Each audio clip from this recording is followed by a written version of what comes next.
slow down a little bit for you? Yeah, just Memorial Day, everyone takes off out of town up to the lake or, doing kinetic or Can you those do me a kinds of. favor? Just try to keep Oh, that. You can move yeah, it yeah, yeah. back. Okay. Just try to keep it like a fist away from your mouth. Okay, let me get that good. Come on. Yeah, you can pull it too if you want, so you don't have to move around. Oh, wow. Perfect. Fancy, man. Yeah.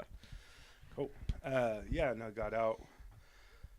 Got to see some of my boys from high school for a couple days up at Tahoe. Turned out to be, 50 degrees and windy. Oh, So we didn't get to spend much time on the lake or anything like that. But it was nice just to get away from the campaign for a minute, get some sleep.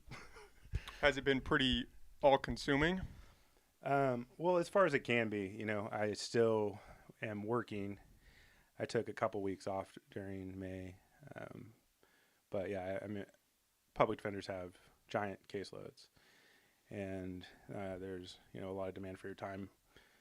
You spend a lot of time in court, and then you got to go see clients in the jail.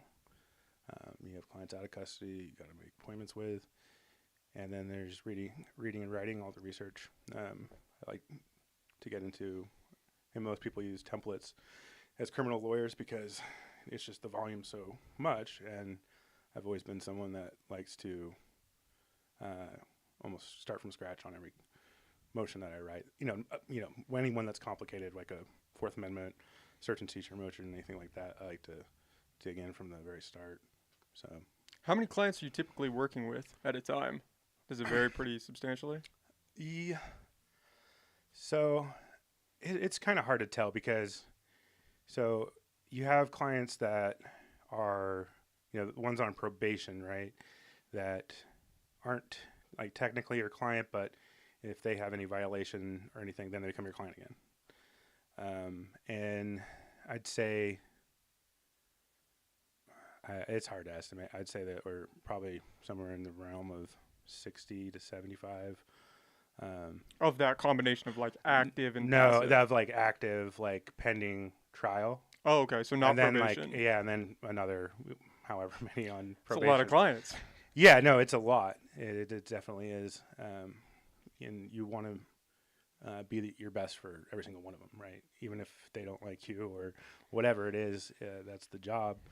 And so I always want to make sure that I'm spending enough time. So you add that full-time job, which is sometimes more than a full-time job.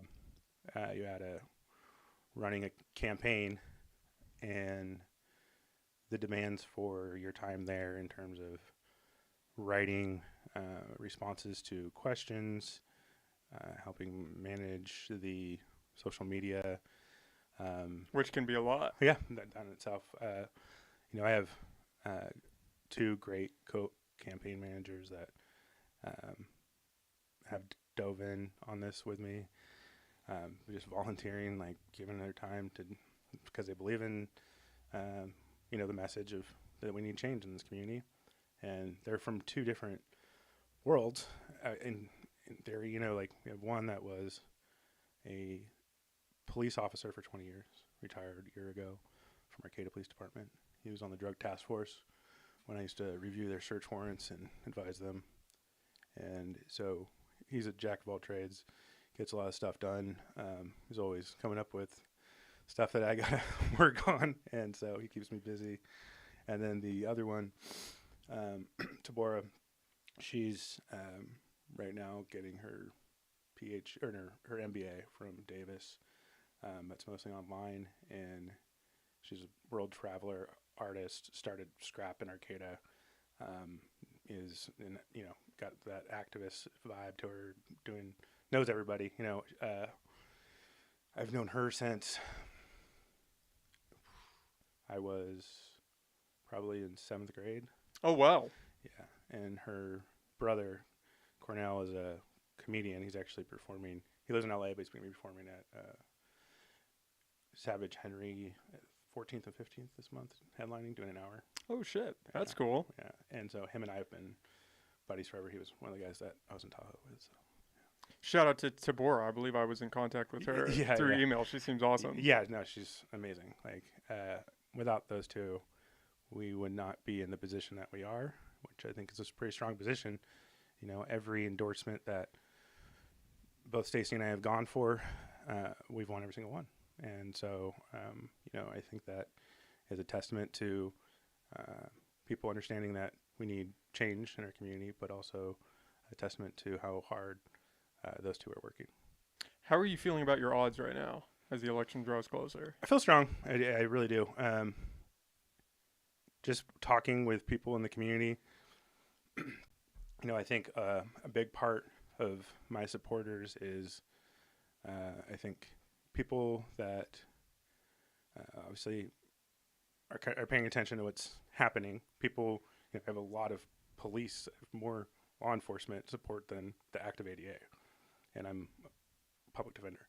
That's kind of probably unheard of. Yeah, and and then at the same time, I have very conservative folks supporting me, as well as very liberal folks. The Progressive Democrats are supporting me, for example. The Green Party has endorsed me, the Democratic Party, and then York Tribe, and then just pile on a bunch of unions. So I think we've done a good job with that, and I think we're in a strong position. I think that when I talk to folks in the community, they're not the people being loud, or they're not the trolls on the Lost Coast or any of that stuff. They're just people that we're like, oh, when we go door to door, I see people at the farmers market and introduce myself, and they're like, oh yeah, I already voted for you. It's been the most common response. So just on that anecdotal level, it's we feel like we're in a good spot. Reassuring, talking to people. Absolutely. But there is no real polling or anything like that. So you're kind of left to make a guess. And that's the only real metric you have. A lot of people use the metric of signs, and I think that's pretty silly overall, how many signs you have in places. I guess it works sometimes. But talk to me about the billboards, because I saw, it was kind of viral, I guess you could say, that clip. Shout out to Ryan Hudson of the debate that you guys did, Stacy and Michael. And it seemed like that was a hot button issue, and I'm on the outside of that. I didn't really understand why. Yeah, I didn't understand why either. So the billboards are legal billboards that are there, and I'm going to follow the law, and that's what it is. These are the billboards in the wetlands specifically, right? That was the issue that and so was. They keep going, oh, the wetlands, and trying to manufacture a controversy of them being in the wetlands. I grew up in Arcata. They're there before I was born. Yeah, they've been there, I think, my whole lifetime. The ones coming in from 101. Yeah. And so, you have two posts that aren't causing any significant environmental degradation whatsoever. So it's a manufactured, attack on me. And, it's funny because going into that particular debate, I knew it was going to be an away game. Why so? Well, one, the person that is like one of the managing people of that association, the Humboldt Realtor Association, he's one of the biggest supporters of Miss Eads. He's already donated through LLCs something like $3,000. So $1,500 is the limit, but if you have an LLC, you create an LLC, you can little loophole. Yeah. So I knew that going in, and it was interesting. So a lot of district attorney investigators were there, and all of them support me. So that's caused a lot of riff in the office. And so they were filling out questions. They're handing out cards, right, to ask questions. And all the people that I think they suspected were with me, they handed a yellow card. And then the other people got an orange card. So when they went up and asked questions, it was only the orange cards that were asked. So, I knew, it was basically, and then you get the first question to me, and it's for the group, and it's, you promised to never have your picture on a billboard in a wetland. And I was like, well, that's clearly a question only for me. Had you made that promise previously not to do that? No. Okay. No, I never said anything like that. And so I was like, all right. I see how this is going to go. And, my first reaction was just to stand up and go, nope, and then sit back down. And then, the crowd, her surrogates, she's got two very bellicose type surrogates that are loud. They're like yelling at me from the crowd. These are just spectators watching? They're Eads supporters. Yeah, more campaigners, like part of the team. One's a political consultant. The other one is a current employee in the office that is bragged about giving $3,000 one again through an LLC because he's, going to get the ADA position. Just really kind of disgusting stuff, in my opinion. Some backdoor action going on. Absolutely. And so, in any event, they're like yelling at me, like, yeah, my buddies put up some billboards, and they went from the environmental thing, because like it's not an environmental issue. I was named environmental prosecutor for the state of California. I'm someone that's why I went into law before I became a prosecutor, and why I became a prosecutor, I started as the environmental prosecutor. And so the whole thing just was silly to me. And then they try to turn it into this transparency issue. Oh, he's being bought, dark money, all this kind of stuff. I'm like, no, it's literally my buddies from high school. Well, it seemed like there was a little hesitation because it was almost a two-part answer, right? You got up, spoke, Stacy got up, spoke, and then you rebutted what she said. Yeah. And it seemed like initially when you got up, you almost got the sense that you didn't know where the billboards came from, that you weren't connected to it, and then your additional response was that, okay, it was a group of my friends, but obviously I don't have any sway over them. So yeah, if it came off like that, I've been very clear. That was, to be fair, that was the only clip that I saw. I could not find the whole lecture for it. Or whole engagement, the public forum. Yeah, I've been very clear that it is my buddies. You knew that? Yeah, the whole time. 100%. Okay. Yeah. I didn't. Did you have anything to do with that, or they approached you afterwards and said, "Hey, we got this billboard for you"? Well, no, they said, "I want to do something for your campaign," and they mentioned billboards. They mentioned some other ideas, and I was like, "Okay, well, if you guys are gonna do that, I can't coordinate with you. That's what the law says. Like, if you have an independent expenditure committee, you can't be a part of that. I can legally, I can give them pictures. I can talk to them, but I can't control how they spend their money. So with my committee, I control like what we use, Facebook ads, pay for loco ads. I make those decisions. I pay the check. They decide what to do with it. So I'm just putting my trust in them, essentially. And I didn't talk to them about any of it. And so, honestly, the first time I saw the billboard, I was like, well, I had an idea that that might be in the cards, for sure. But when I saw it actually up, it was different, So were you pretty surprised to get that as a question in that forum? I wasn't surprised.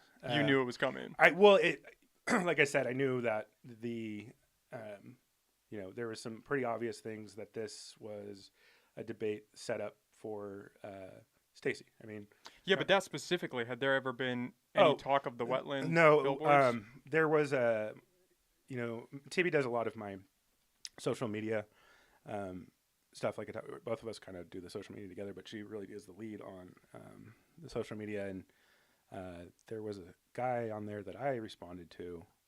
I was like, yeah, this, he's like, that was like 2 days before or something. Before that thing, I was like, what's the deal with your billboards? It's not on your finance form. And I said, well, it's not on my finance form because I didn't pay for them, or it's an independent expenditure committee. And he's like, oh, well, and then like kind of just pivoted to attacking me on something else. And turns out this person is Maggie Fleming's brother-in-law. And he just kept like attacking. And I think Tibby I might have banned him at some point because it was just like constant. And that's what we've endured over the last month. Their campaign, I think, from noticing the support that we have just pivoted to attacking me in any way they can, and also at the same time copying my policy ideas. It's been very, very strange. But my philosophy has been, we stay above this. It's hard sometimes. when you're being attacked to not want to respond. But in my experience, you're not going to be able to reason with these people. Like, you can present facts, you can present the legal argument or the logical argument, and they're just going to pivot to something else. And so, and to untrue stuff, and we'll just keep doing it. And it's like, so just let them speak into the void. You know, they end up just looking crazy.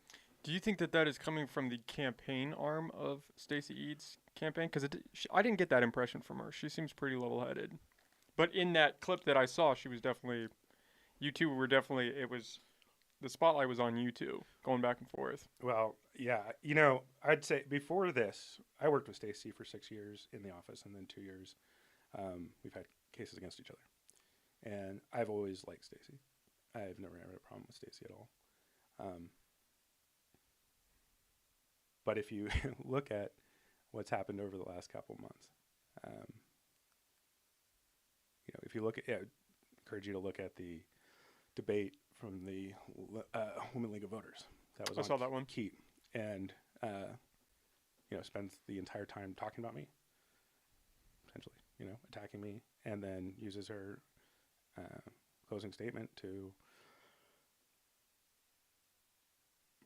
I don't know if she knows that they're lies, but to make, you know, fear mongering at the highest level, saying if you vote for Adrian, the last sentence, if you vote for Adrian Kamada, yeah, do you mind if I reiterate that? Go for it.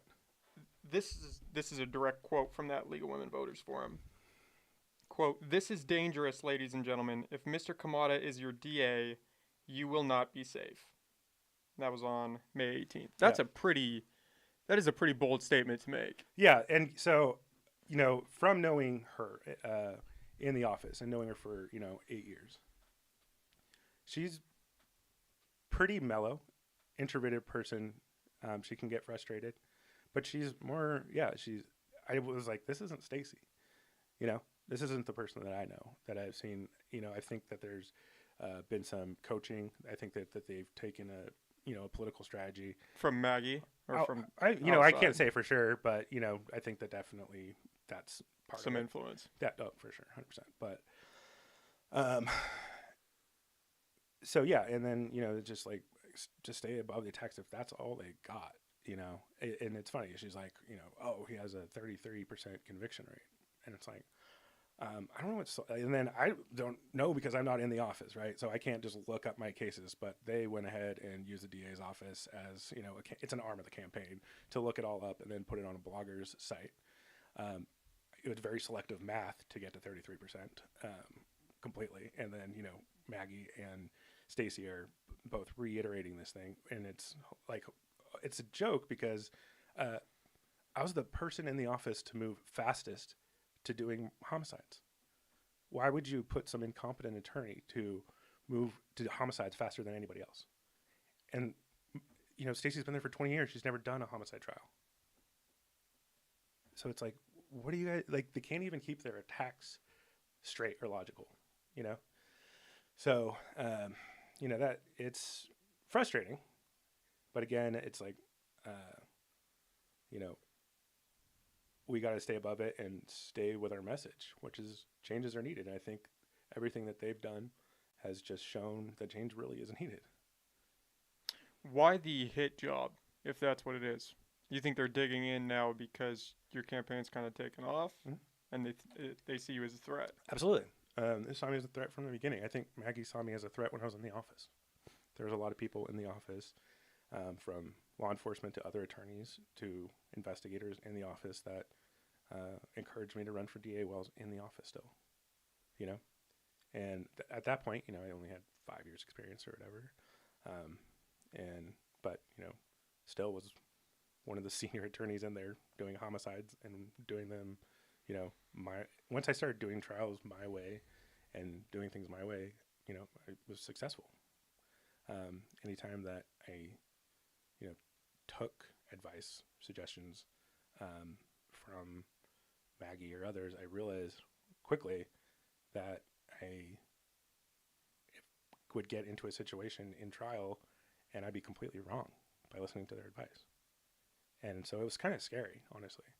And I wasn't the only person that felt like that. I mean, in the time that Maggie was the district attorney in the last 7.5 years, they've lost 23 attorneys.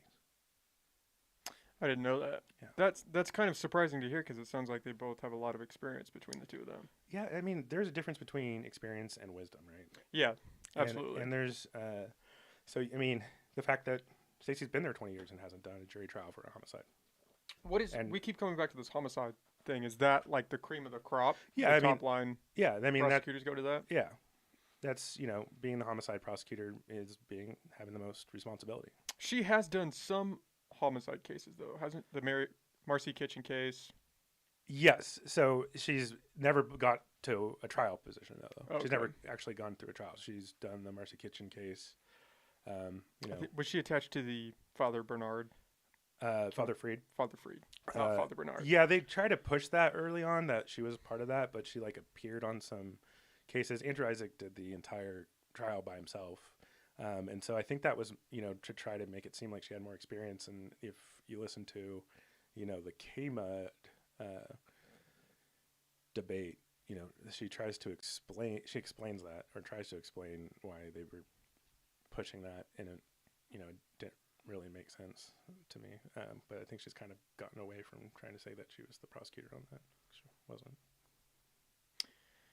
I would imagine that working the sexual assault cases that she had, especially with some of them being, child cases, that seems like that would be high up there as well, though. Oh, absolutely. Yeah, no, I mean, I don't know. Obviously, I can't speak directly because I have no experience with it, but those cases seem like they would be pretty hard to stomach. Oh yeah, absolutely. I think, any case dealing with that, you have to, it takes time, and I think that they, a lot of DAs offices try to rotate that position a lot more because it's so strenuous. Yeah, there was a DA investigator that was assisting with those cases, and he had the unfortunate job of having to be the computer guy. So he was search through the computers. Yeah, office forensic guy that had to search through molesters and sexual assault of children, their computers and stuff.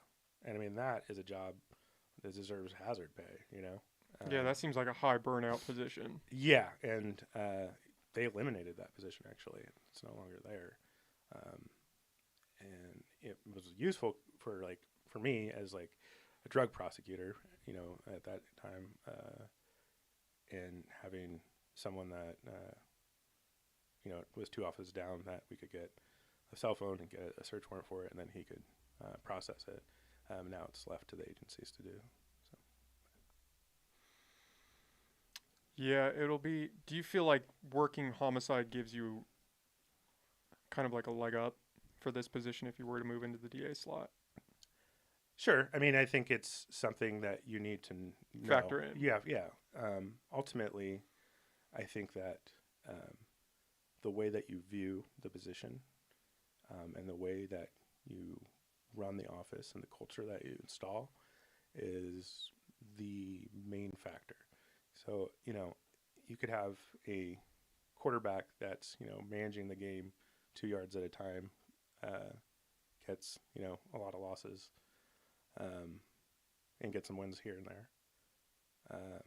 And that's kind of how I see the office operating in a lot of ways, as opposed to like having an actual game plan, a strategy, moving the ball, using all your weapons, And so that's how I see myself coming in there is, they're very much, oh, well, you're not an administrator. Well, Maggie wasn't an administrator before she started. Stacey's, being groomed for the last 6 months to be an administrator. Okay. That the administrating part of it, yeah, there's 20 attorneys that I could name that can put together a schedule and manage attorneys around. That's not something I think that's that complicated. And we'll have no problem doing. My plan is to have a pretty active assistant district attorney that's going to be handling a lot of that stuff, because I see the role of being a DA as being someone that is building the office, and I'm really going to be doing it from, I think, the ground up to modernize it, like from getting a own internet line in there, so that the software that they use for data and for case management, they can actually use. It won't be all slow and not user friendly. Get rid of that. Have tablets down in court, like my tablet. Instead of making 7,500 files a year, I mean, there's literally 3 people that make files and 2 people that chase around files, and those jobs, the turnover in the administrative part, during their part, 33 people have left the office. It's a lot of people in 7 years. And so they're kind of high stress jobs that aren't paid well. And I think that leadership means that you are out there advocating for those people so you can keep them, so you don't have this turnover rate. I think that leadership means that not only are we going to eliminate those, the need to have a bunch of people making files, but turn those into substantive jobs. Actually give them substantive tasks, including like data collection, so we can make policies that are data driven. And then there's going to be building an intern program with Cal Poly. I'm going to bring in apply for a fellowship to bring in a fellow that is going to be an expert in civil law, because I don't have anybody in civil law. I did civil cases there. I was the only person, and there's no legal assistant, there's no person to talk to. And civil law takes, it's a little bit different ballgame, but we need a civil law arm in the DA's office. And so there's a lot to do, and I see it as I'm going to be making decisions on management stuff, but my assistant DA is going to be doing a lot of the nuts and bolts stuff while we do it.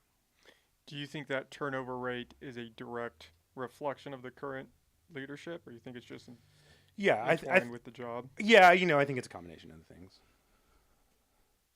Yeah. And you think you can change that with those steps?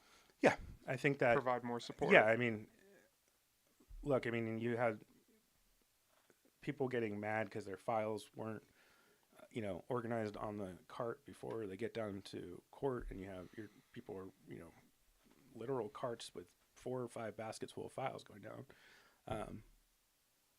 It's just a huge waste. When you can, in public defender's office, I use my own. I bought my own computer. It's a tablet, but I can access all of my cases. I don't need to bring file. We don't even make misdemeanor files in the public defender's office. We just make felony files. But I hardly ever use those anymore because it's all right there. It's all right there, and why would we do that?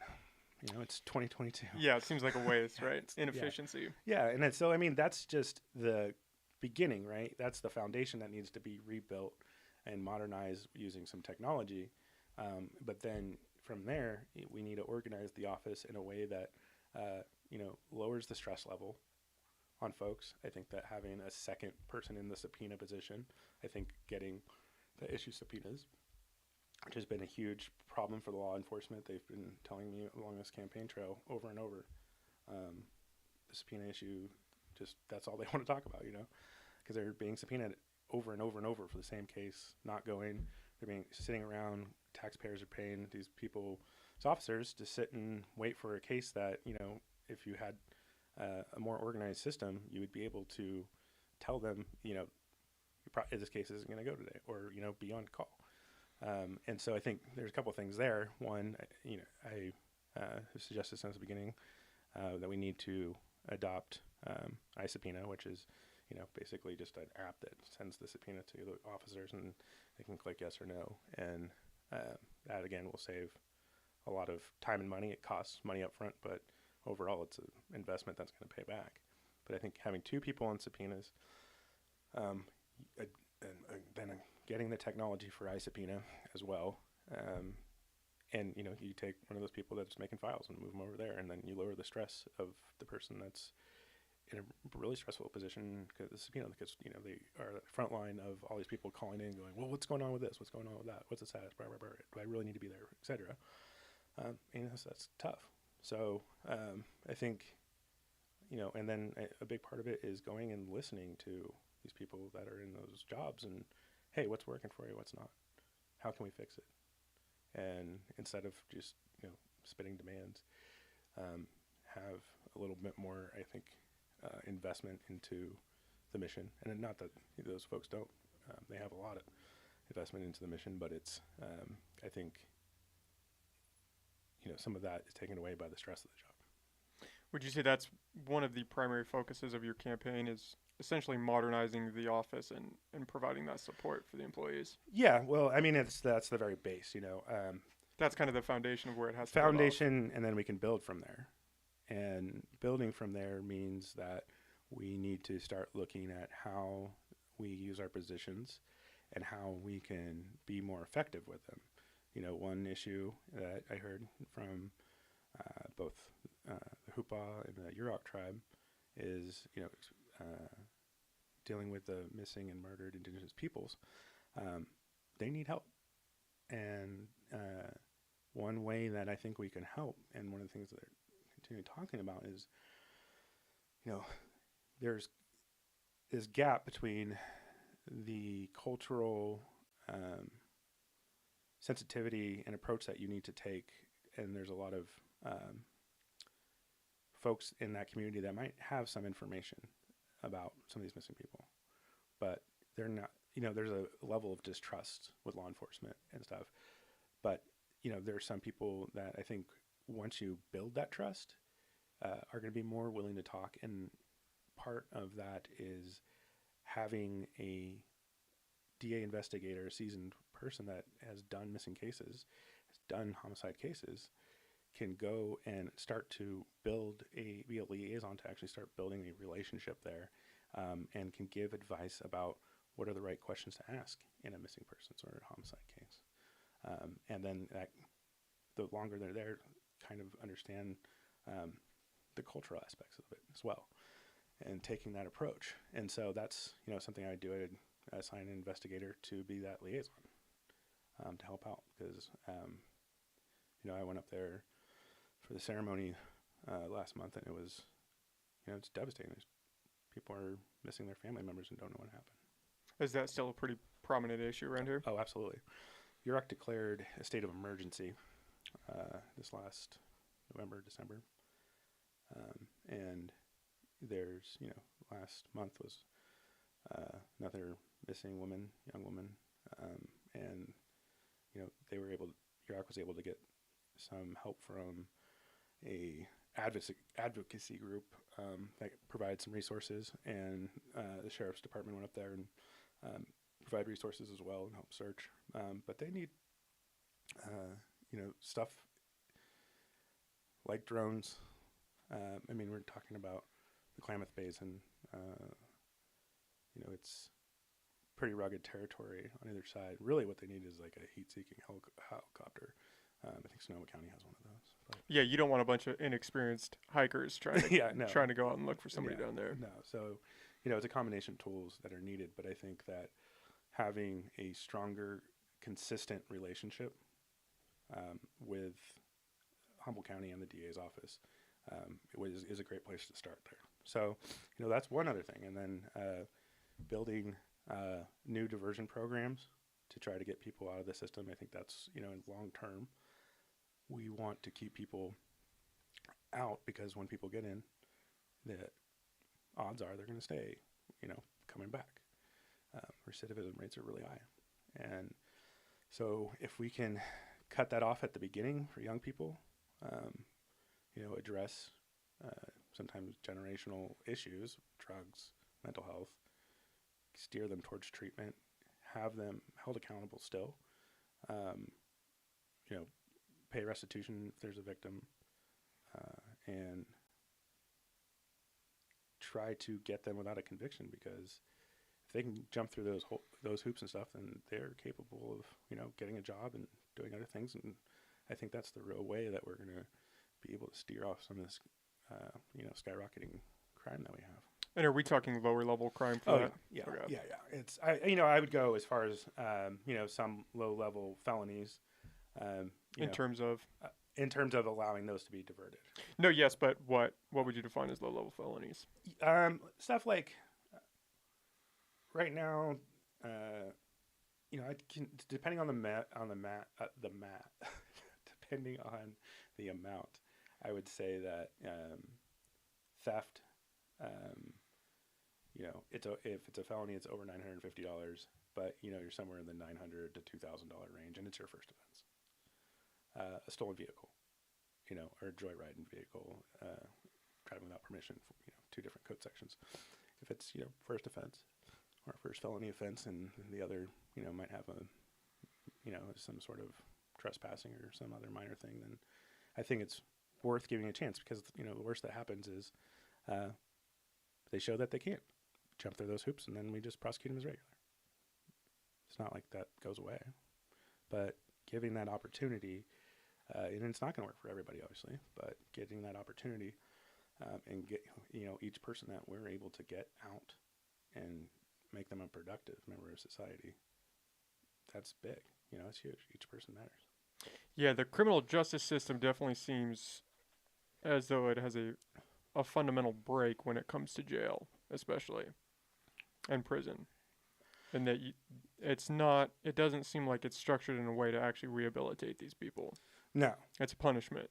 Yeah, and I mean, it depends on a number of factors, but I mean, the reality is that people that go to prison, and now even to the local jail following realignment, which made it so people of most felonies, a little more lower level felonies usually, serve their time in Humboldt County Jail. But now in Humboldt County Jail, we've got, mini prison. And so you do see the gangs, you do see people being brought in. You might have someone there on theft that's now being brought into this more sophisticated criminals, and they're recruiting. People come out worse, and we pay $100,000 a year for that. So it makes sense fiscally, and it makes sense morally, to try, and just as a practical matter, to do everything we can to prevent that, because we don't want to be the people that are spending that money to make worse criminals. You also do have the flip side of that, though, where criminals go in and they get off right away, especially during COVID, where the jail was releasing people. Yeah, and too full. Yeah, and then they come out back into society and they repeat offend. Yeah, exactly. So if the penalty, and it's become increasingly more as we, Prop 57, which gave CDCR, our state prisons, a lot of discretion on how they calculate credits and giving credits to people. People will end up spending, a third of their time that they're sentenced to. And so in that third of a time, what did we do? Exposed maybe somebody to become a worse criminal. Maybe that wasn't enough time, but we, really haven't done anything but get a conviction, and now we send this person back into our society. Hard to get a job or anything when you have a felony conviction, generally. Kind of pushing them back into doing dirt. And, obviously I'm a huge proponent of personal responsibility, and I don't think that we should be necessarily holding anybody's hand or anything like that. I think that, we see who we can kind of shake out and who's going to jump through the hoops and show that they can earn their way to not having a conviction. And, from both sides, being a public defender and knowing some folks that I represented, and also when I was a prosecutor, I saw the situations where, man, this isn't a bad person necessarily. Let's give them an opportunity to earn something, to show they can do it. And I see a lot of people take pride in it. Some people there's a lot of people too that are just kind of try to abuse it or whatever, but you can tell who those people are and you just kick them out and, okay, go to prison. Even if our punishment now is down to a third of your, time that you were supposed to go. That's our only option. So let's try to do something else. Working as a public defender, have you ever come across one of those cases where you fully believe your client to be innocent and they still end up going to jail? Not for lack of trying on your part, because you hear about those cases, right? There was one I was reading about the other day where a man convicted of murder finally got out after like 30 years. Yeah. And those are way too common. Yeah, those are way too common. You know, I've seen a lot of cases. It's hard sometimes to look at a case that's filed and go, wow, that person's 100% innocent, right? Yeah, it's got to be hard to tell. Yeah, I mean, you're reading, statements that a police officer took, and wrote down what other people said for the most part. So even when you talk to these people yourself with an investigator or whatever, you're getting part of the story. So innocent is, that's a high thing. It's almost like reverse proving someone 100% did it, right? And so there's usually some facts that be like, oh, maybe that happened. But the point is that the DA has to prove a case beyond a reasonable doubt. And so that's why there's a lot of not guilties, or they've been getting a lot of not guilties, is they're not meeting that burden. And that's, you have to be honest about that. And what I see, this is one example, happened last summer. Had this case, and this, 25-year-old man was a roommate. Him and his roommate got into an argument over something really silly. His roommate was like, you need to leave the house. It's more of that guy's house, or whatever. And my client was like, okay, and he's in his room, cleaning up stuff, but he's taking, a while. And so the victim is strolling back and forth, and he's like holding a chain or something and kind of yelling at him, get moving, get the F out of my house, that kind of stuff. And,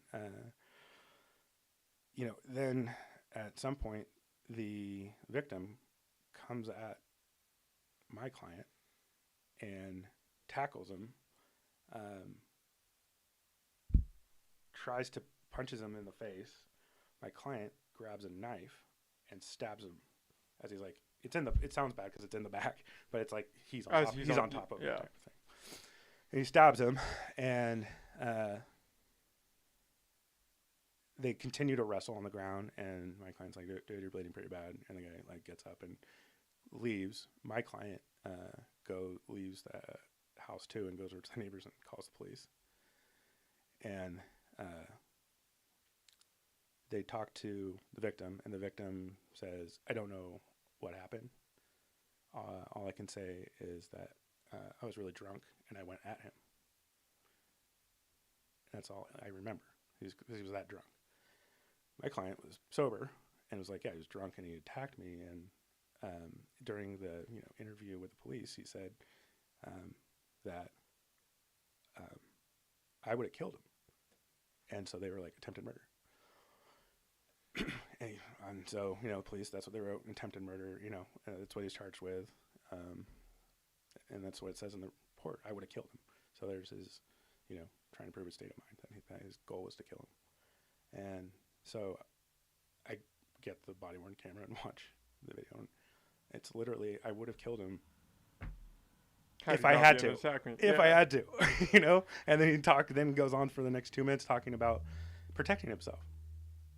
So at the preliminary hearing, I got all the charges dropped except for assault with a deadly weapon for some reason. It didn't really make any sense logically to me, but they still charged him with that. Yeah, and so at that point, after I play the video in the hearing and the DA sees it, and that's all they have, you would kind of suspect, all right, we're not going to go further with this. And then it comes to trial confirmation, like 3 weeks, they file the assault charge because that's all we were able to get to hold. 3 weeks later, guy's still in jail. My client's confused, like what's going on. And 3 weeks later, it's trial confirmation. And I asked the prosecutor, hey, have you looked at this? Like, 'cause someone else did the preliminary hearing. That's the other problem with the DA's office is, they keep transferring files over, so no one has ownership of it. So like, have you looked at this? Did you read the preliminary hearing? Did you watch the video? And the prosecutor sort of joked, oh, I'll do it, the weekend before trial. I was like, no, dude, like, this dude's in jail. Look at it. And, to his credit, he did look at it and goes, "Oh, I don't think I can prove that. I'll probably dismiss it, but I got to call the victim." I'm like, "Okay." And then like another couple weeks go by, and your client is still in jail during this time. Another couple weeks go by, and we called the victim. Weren't able to get a hold of the victim. So that tells you we're like 2 months into this. They haven't even talked to the victim in this case.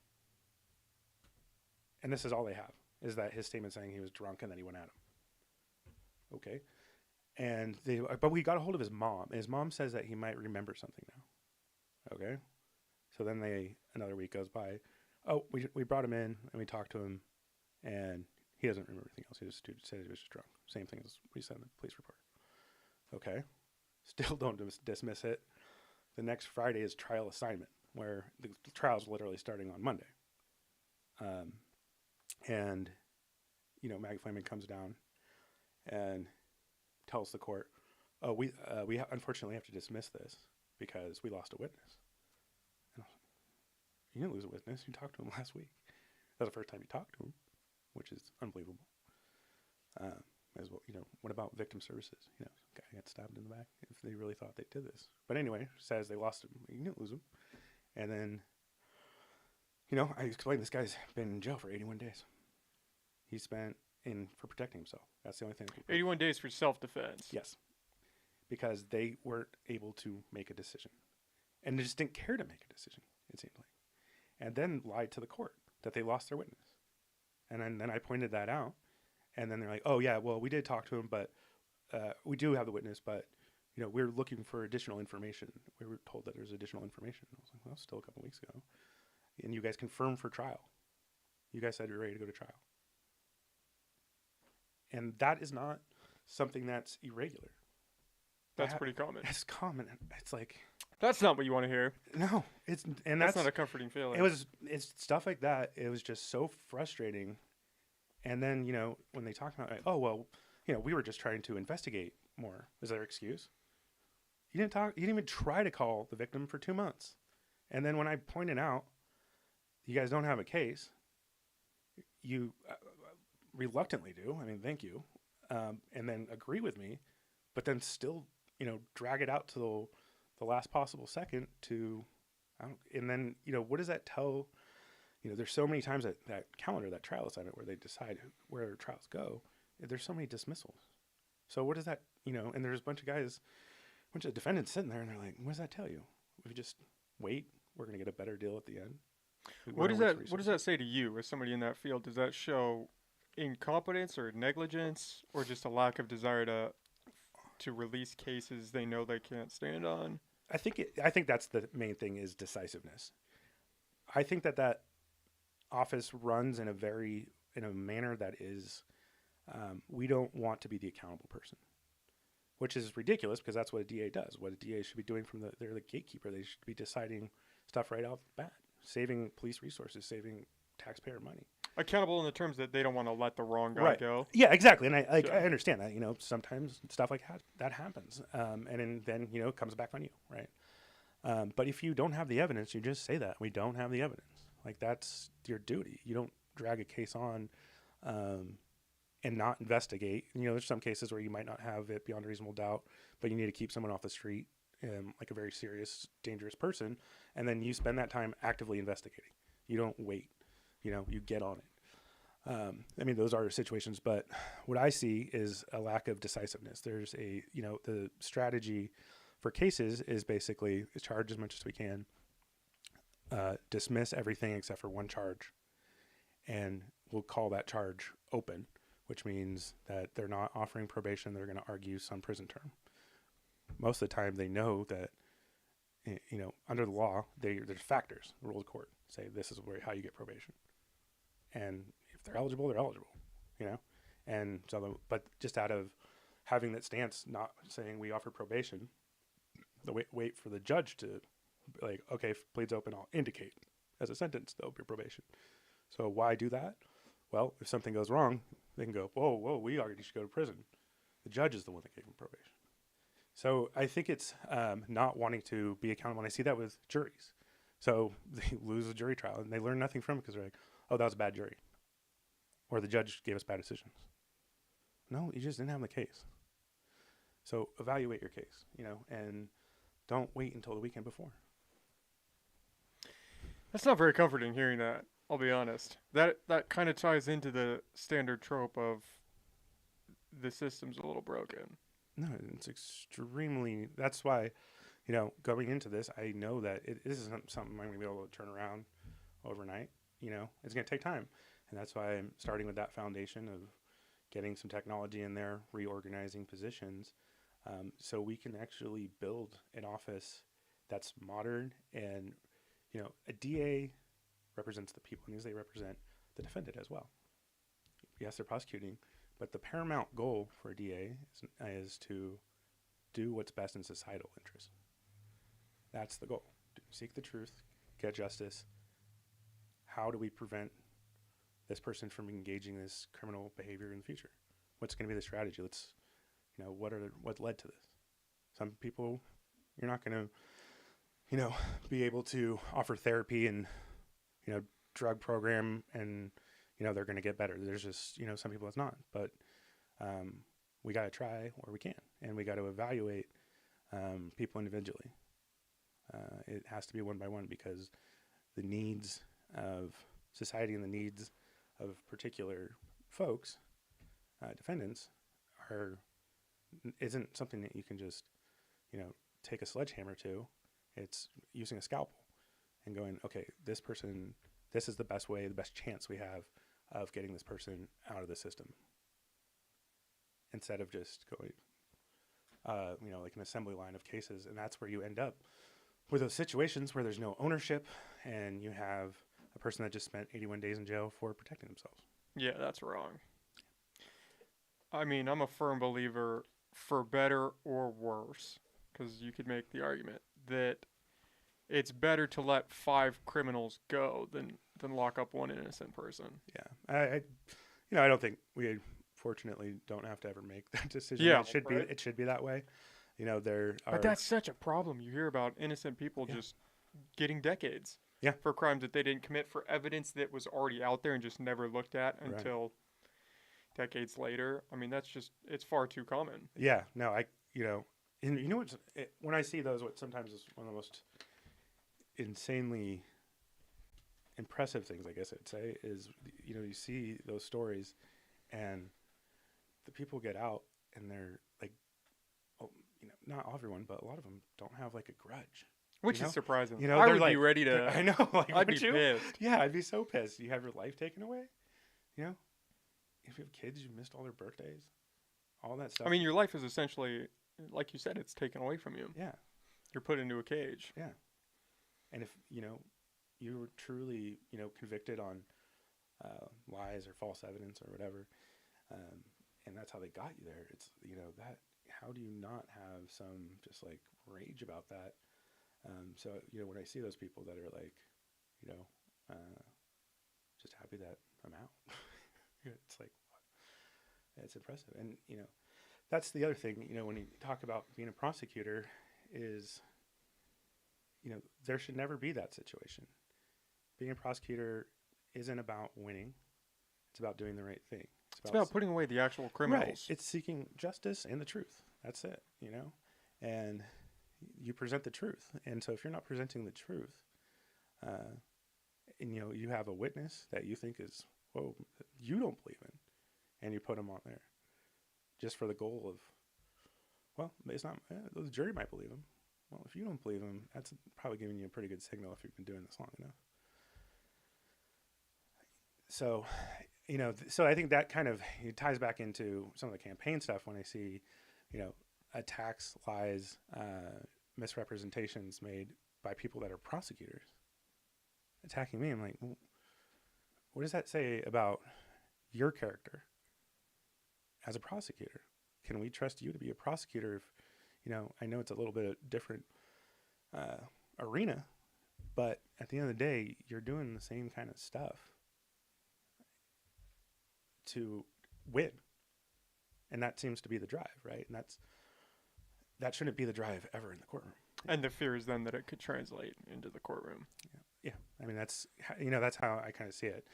I think we want people that understand that the job isn't about convictions and getting long sentences. It's about doing the right thing.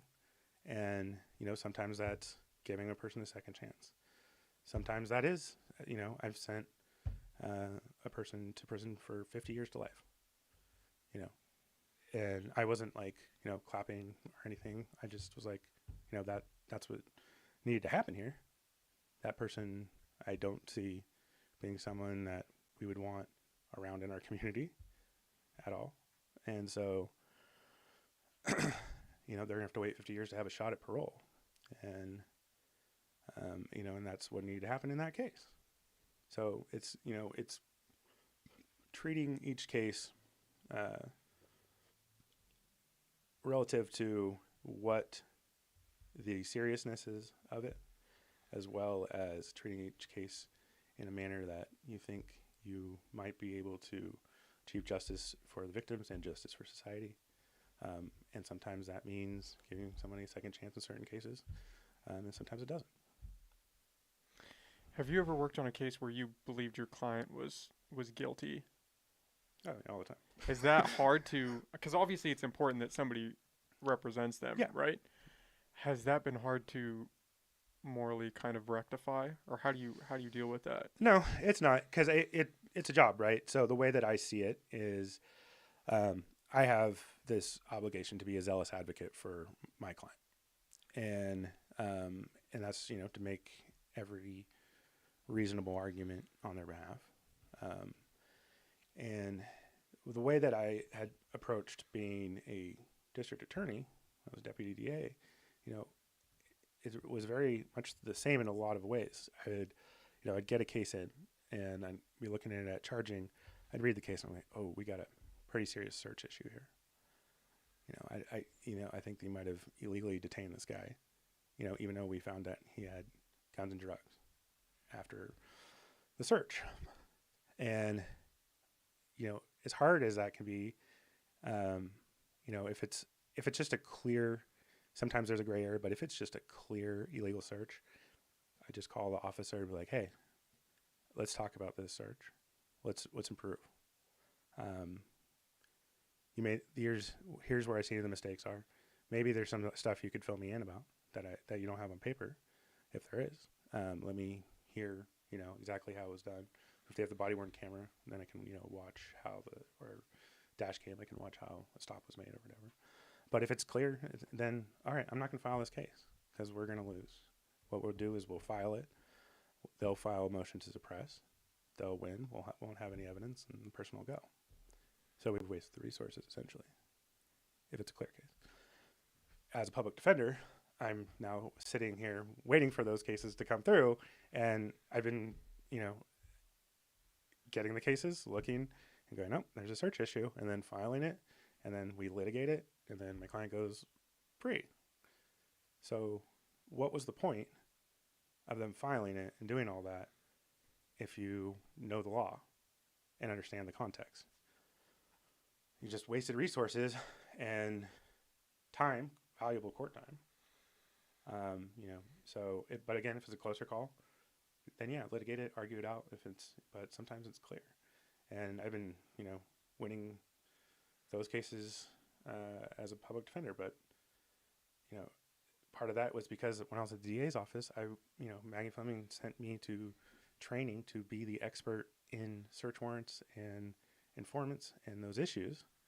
And it's really now ironic that she's trying to spin this conversation into like, that I was fired because I withheld evidence or I talked to a witness. And if you read my memo, it's that, they posted on Lost Coast. I spell it out very clearly. One, you're the person that sent me to be the expert on this. I'm the expert. I know the exact context. This isn't anything remotely like that. This isn't talking to a witness. This is talking to a person that heard a rumor. Why would that rumor matter if it's not admissible in court or anything?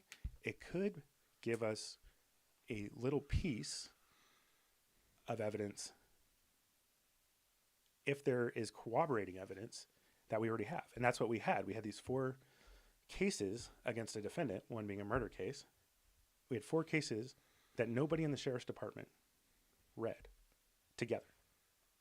And if you read those cases together, because I'm prosecuting the guy, so I read in all 4 cases, I read them together, you see these common threads, these common things. Like one is that he would put a gun to someone's head, and this happened 2 different witnesses, 2 different times, telling 2 different cops.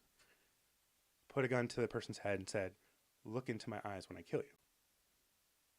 So why are they not seeing these things? I do want to take a step back because Yeah. I want to dive into that. Yeah. Because this is, for better or worse, this is one of those gray areas surrounding your campaign, is being fired from the district attorney's office. And this is in regards to the Ryan Tanner case. Yeah. Right? Do you want to just set the stage for that kind Sure, of from yeah. the beginning? Yeah. So in 2020, I was assigned another homicide. I think at the time I was already had 5 homicides or something. I just got done with another homicide trial. And it's this Ryan Tanner case.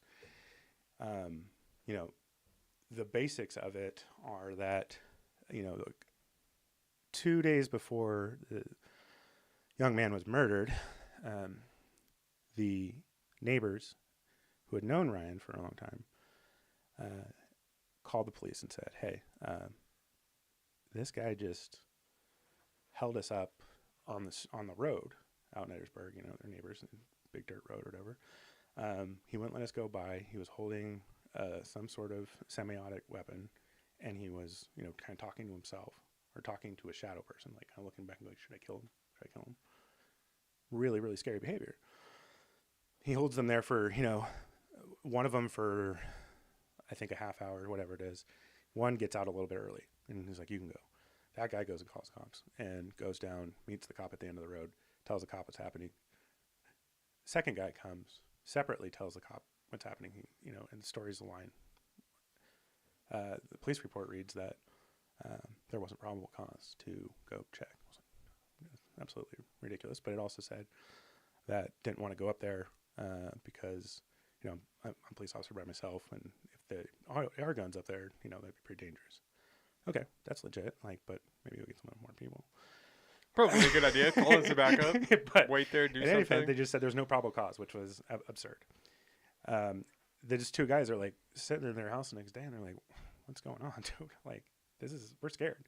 They drive from Edwardsburg to Eureka, to the main station, talk to officers there, and the officers go, "Oh yeah, we heard something about this guy. You know, we're on it."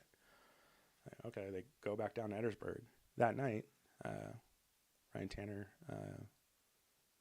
kidnaps Jason Garrett on the side on that road, puts him in the back of his truck, drives him to his house, slits his throat, and then takes him down with another guy that's kind of like that works with Tanner, that is like super scared of Tanner. Takes him down to his dad's like secondary unit, and they put him in a bathtub and shoot him in the head. After slitting his throat? Yeah. I think it must have been it was bleeding, and but they put duct tape on it after. Okay. But it wasn't like, you know, deep. So it wasn't like they slit the jugular. Yeah. Okay. And so they shoot him, and then Tanner makes the other guy put him in the back of the truck. They drive up the hill, find a water tank, push the water tank to the side, and Tanner holds the gun while making the other guy dig a hole. They throw the body in there.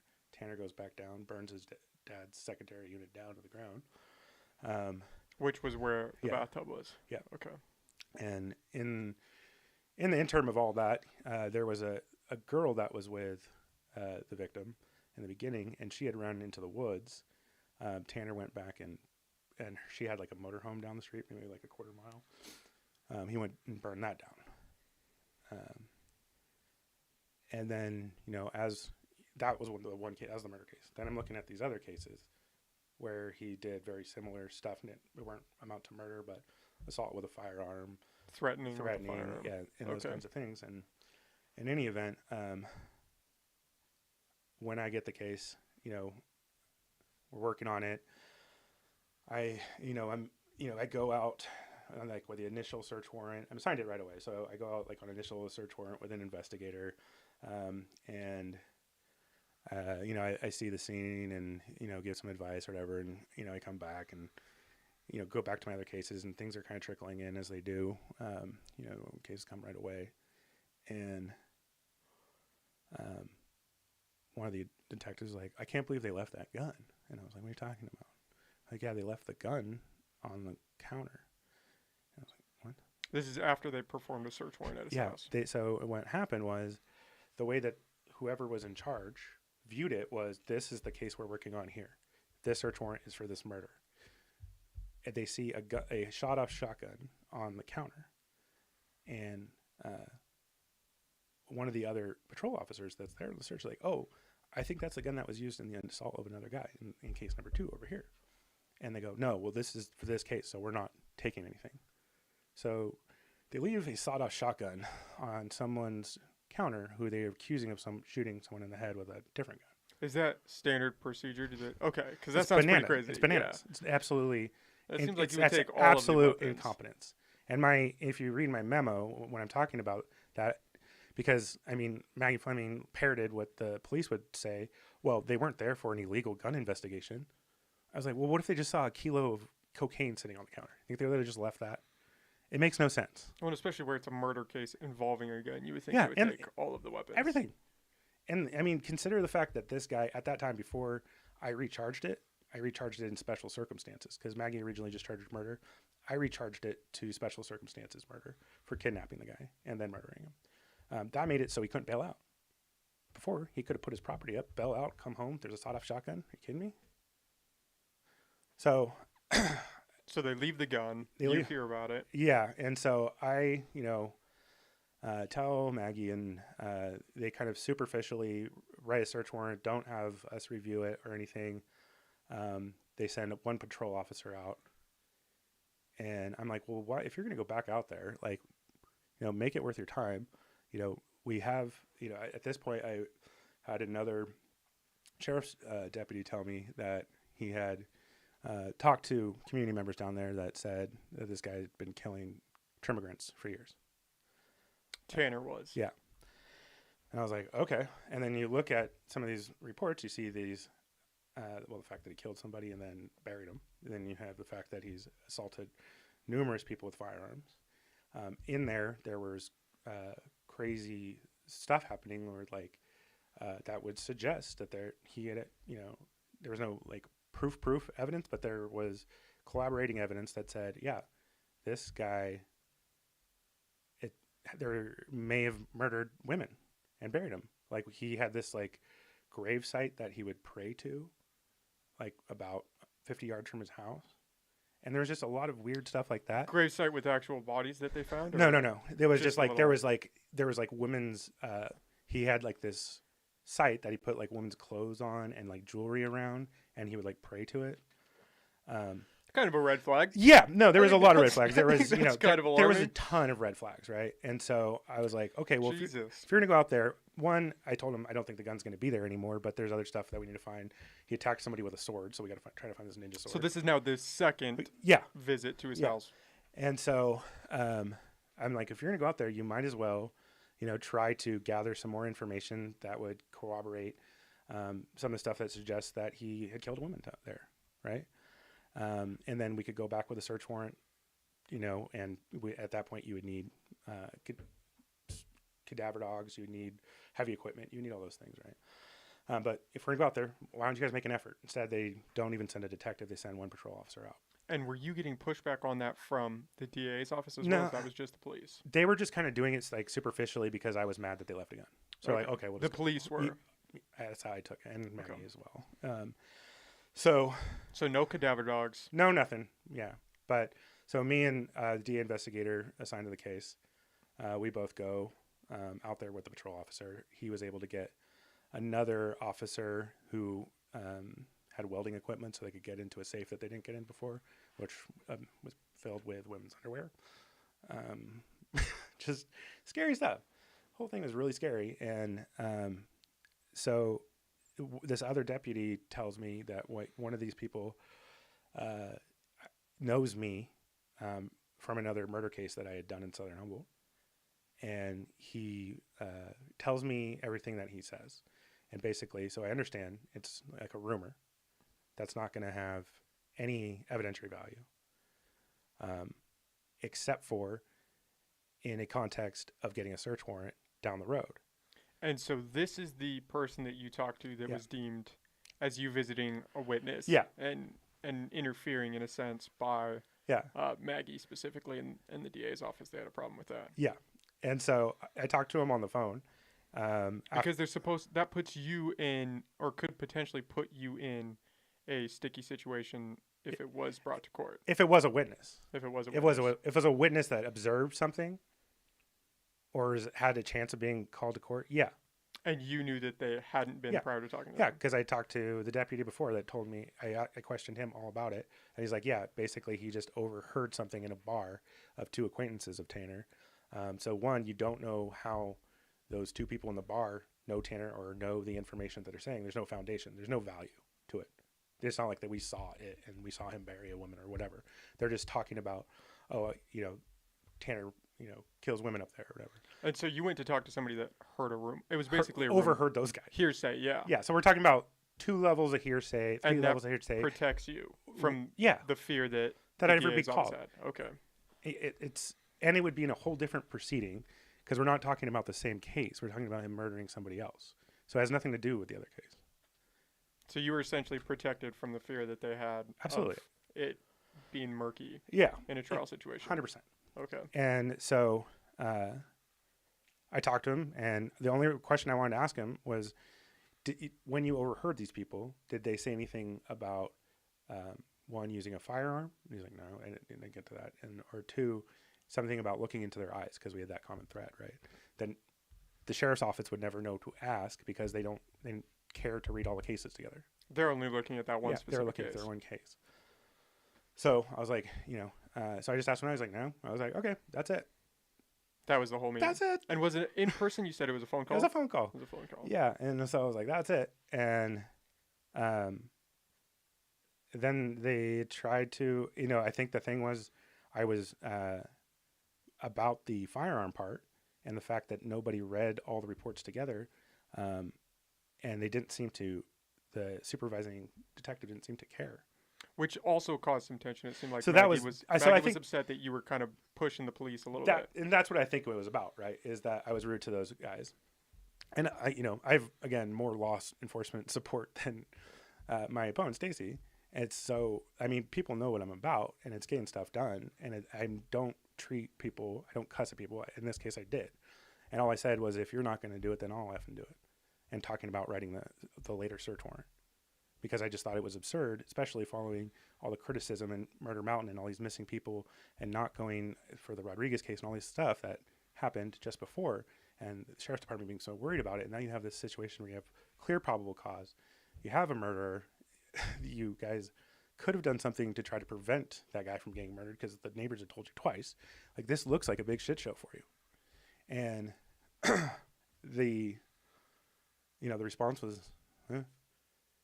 And so I was like, all right, I'll ask this guy. And it's not like I thought that information was going to give me probable cause. Added to the things that we had, yes, gives you probable cause. Sure enough, after I was terminated, they did all the things that I said. They used my analysis to get a search warrant like 4 months later. And they made the phone calls while I was still in the office. Maggie had their chief investigator call and say, I think there is probable cause now. Using my analysis. Okay, Tom's backing up a little bit. So this happens. You talk to the witness or the person who has some hearsay information. Mm-hmm. Maggie asks you to write a memo explaining what was done? Or she writes a memo to you? How does that play out? So she asked me just a factual memo of what happened. Basically talking about my conversation with the detective and that search warrant.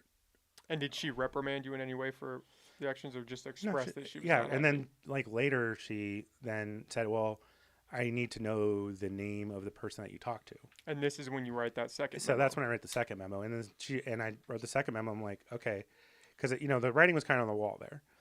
I could see like them like That she was upset? upset with me, and so Okay. that they were, trying to do something. So But she hadn't expressed that she was upset with you yet. Directly. Called you into her office, done any meetings? not expressly, no. Okay. It was, we had one meeting, and it was about, the me being rude to the officer and being, calling them out for not, leaving the shotgun and calling For them out some for negligence. not, yeah. And, they assured me that changes were made and all that kind of stuff.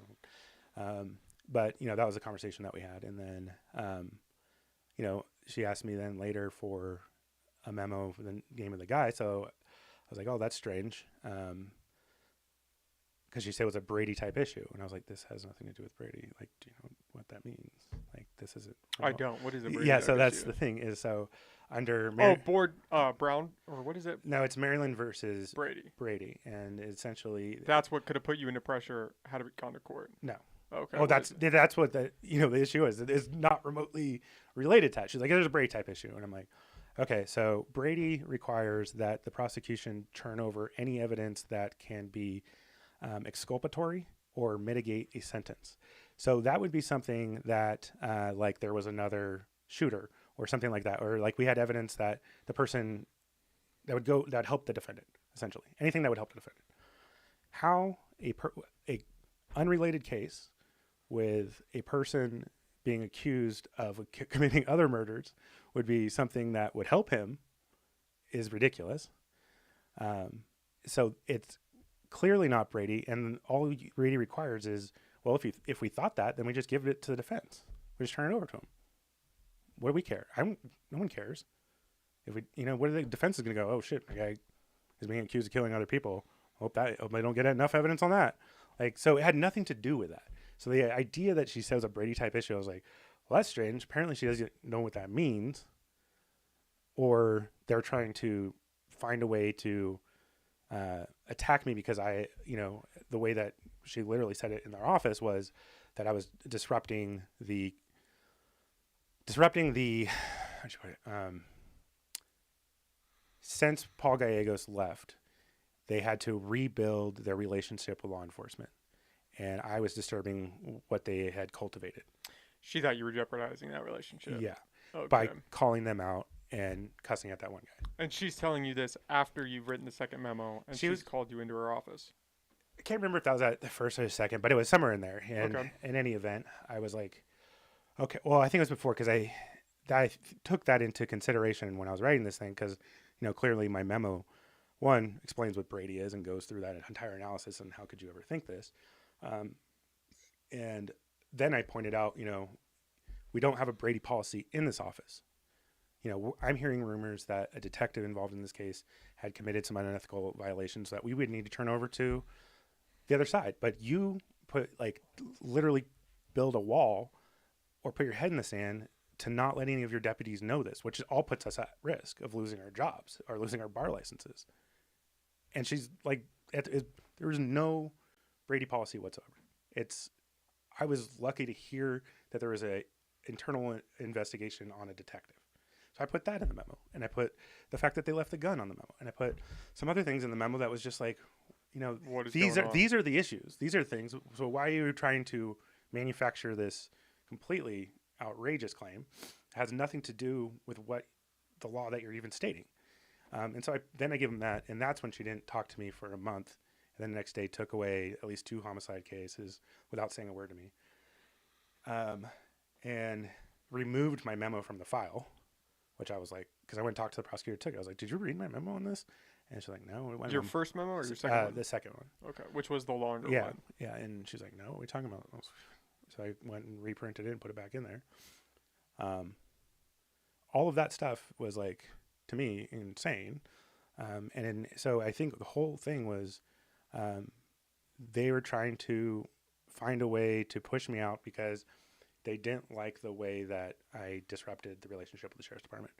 And literally that's, my relationship with law enforcement is super strong because they know I expect things to be done the right way. And when I, as I did in this case, advised, hey, this is what you should go do to find that shotgun. I don't think it's going to be there anymore because, I had other information from another detective that the house was ransacked the night after. It was the convenient. Yeah. And so, anyway, in terms of that, I brought in the neighbor, one guy that got assaulted by Tanner, and with my investigator, and I told him, hey man, like, we need that shotgun. And this is what I told the police. Ask the neighbors, ask the girlfriend, ask people down in Shelter Cove, in that Whitethorn area, people that might know something. And so we brought the neighbor in, and I was like, hey, can you start asking around for this gun? We need the gun. And he's like, yeah, I'll do what I can. 3 weeks later, gives my investigator a call. We get the shotgun. That was the first thing I asked the sheriff's department to do. Instead they wrote that superficial search warrant that started this whole chain of events. Anyway, so I think what it boiled down to was, I think, one, a misunderstanding of the law by Maggie to some extent. I could, as I prodded. Which is a pretty big statement because she's the district attorney at this point. You would assume that she has some high level of competence in certain things, but it became clear to me probably in my second or third year, I think the second year, that I really, when I, go to ask questions, the response was usually they'll go post the question on the District Attorneys Association's board online. And again, like I said, there was, some of those trials I did early on, I asked for advice and I went down there and followed it, and it turned out to be completely wrong. So I learned pretty early, as a lot of the other senior people in that office learned, was that her knowledge of the law isn't really that deep. And I'm not That's not comforting. I'm not saying that to be a jerk. I'm just saying that as in certain things, certain areas, I think she's good at. She's well versed, but lacking in others. And and that's part of the reason that it was confusing that she sent me to become the expert in this area, and that person, to go one step further, the person that she sent me that training in 2016, the guy that wrote the manual on search warrants and investigations, 30 plus years in the Santa Clara office, a guy named Mike Galley. My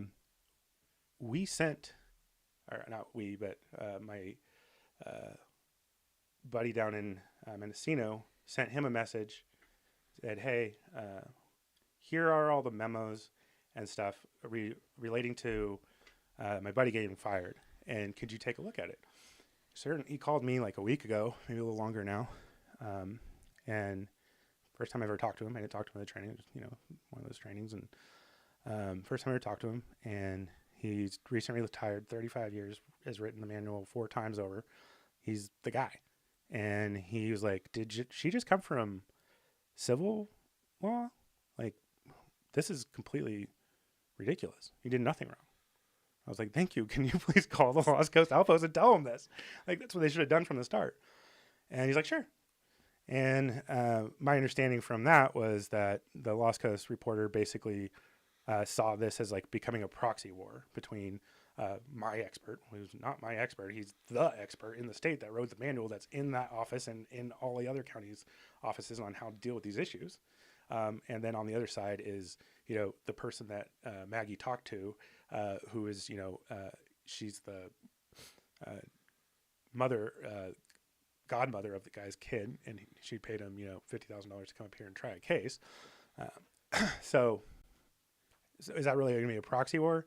And, again, they try to sort of shift what the argument was. Well, you broke office policy by talking to a witness. One, not a witness again.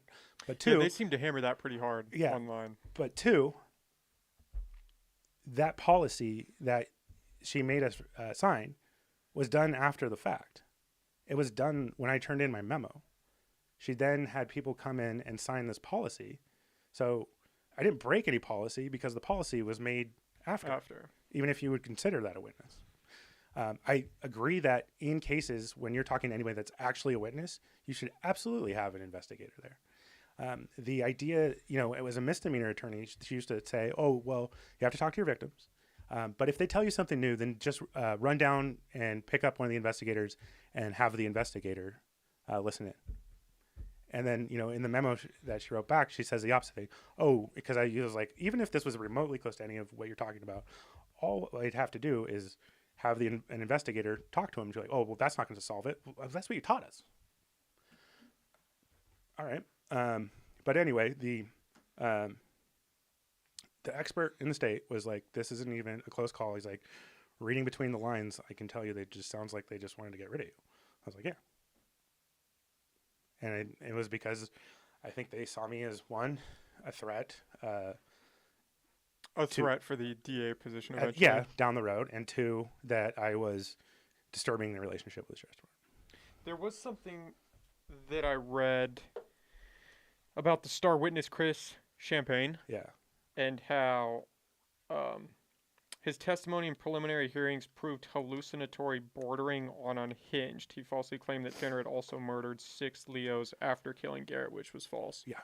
How did that come into play? Well, I was gone by that. It was reassigned. You had already been removed. Reassigned. I was working at the public defender's office. Okay. But that came up in relation to you, and I couldn't find the connection. That's why I wanted to ask. Yeah, I had nothing to do with that.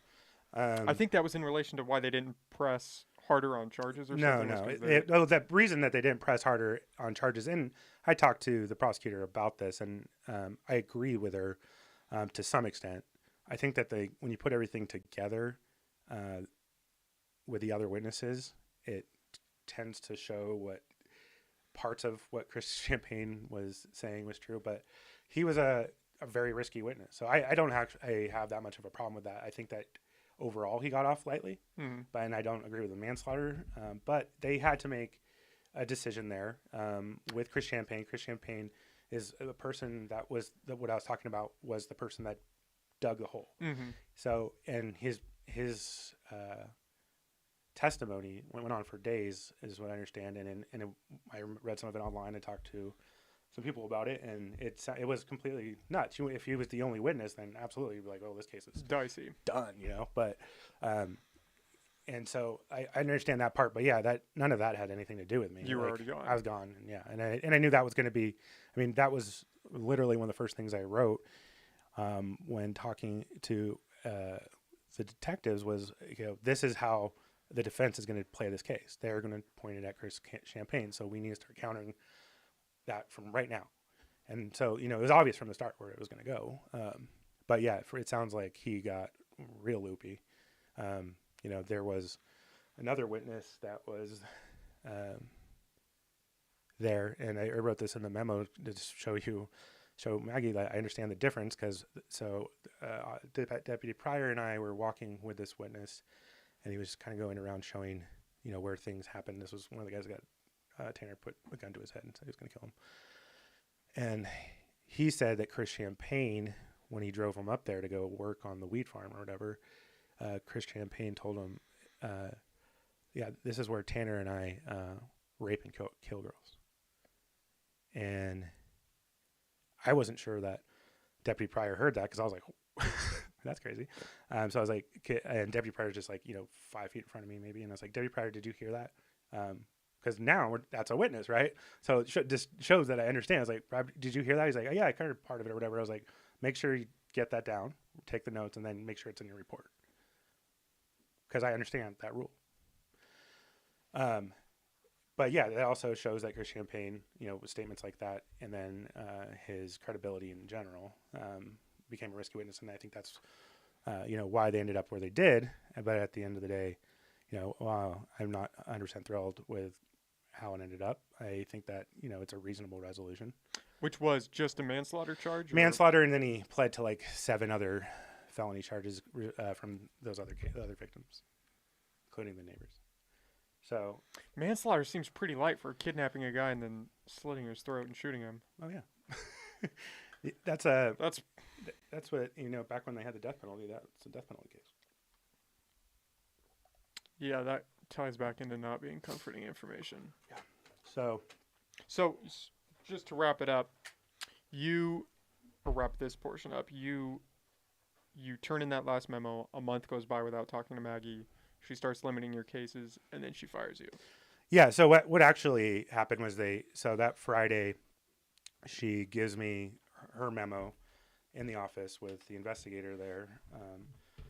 I'm reading it and as like in front of them, and I'm going, oh, this isn't true. This isn't right. This is misrepresented when I'm writing it. And they're like, well, you have to sign it and we have to put it in your file because it's going in your She wanted you to resign. permanent right? file. We'll get there. Okay. Permanent file. And I was like, first I was like, well, why don't you give me the weekend to read it?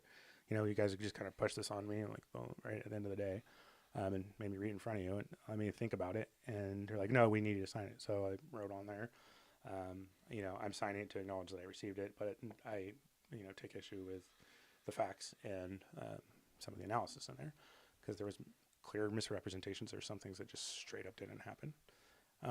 And so, one of the things I asked right there was like, who you said that I did this unethical thing about talking to the witness. Like, do you understand? And so I went and walked through, what a witness is, what the difference between hearsay and that this would never go to court. And this has nothing to do with any of the stuff that you're saying right now. And she was just like, and so I was like, if you have, authority, you're saying you talk to these state experts, who are the state experts? And she was like, her whole body like kind of shrugged and she was like, I'll have to look at my email. I knew it was right there. I was like, okay. Because she couldn't name. Yeah. And then, now she names her brother, basically, Paul Scara. She names him. How would you not remember his name? That for one. But I knew it was BS because you could read any of the books and they'll tell you the answer. Yeah, I believe her counter to that was that she felt flustered and that you were slightly aggressive or something and asking who yeah, was your so witness? In any event, I signed the thing, left. The next Monday morning, because she said she was going to give me the information, I just sent her an email. And I was like, hey, if I'm wrong about this, then I would like to, talk to these guys that you're saying are the experts. And then an hour later, she called me in her office and asked me to resign. And so it was calling her out is, ultimately what the reason. Not owning up to the mistakes she felt you made. And then back. Not owning up to if she felt that was a mistake, but then calling her out, if that was a mistake, right? Then show me the authority, show me the law, tell me who your experts are, so I can talk to them and so the future I understand, even though I knew what the law was, and this isn't close, but if you're saying that, then give me the information. And the questioning of her is ultimately why she was asked for my resignation, and on principle I said I'm not going to, and then she said, well, you're dismissed immediately. And I said, okay. I said, that's a bad decision, but all right. At that point, having seen the waste of resources and the stuff like prosecuting cases and not being decisive, dragging things along, all of that stuff had, having 5 murder cases and then being the vertical prosecutor for felony cannabis, environmental crime, arson, drug labs, doing all the asset forfeiture, all of those things, they broke my job into 3 or 4 people, plus having 5 homicides. And then I'm covering every day in court, covering, low-level felonies for a prelim. And so I'm just sitting in court, dealing with that stuff when I should be dealing with my actual workload and working on homicides that need a lot of help. And so I was all ready to get out of there. And I had some other job offers.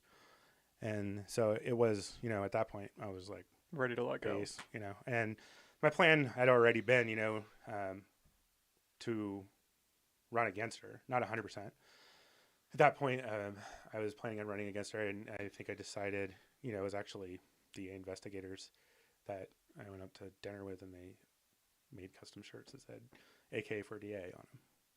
And so, like, their own office, like, we need leadership here. We need someone that we can trust to build an office. And, that was kind of like the last thing. I was like, all right, I'm in. I'm going to go against her.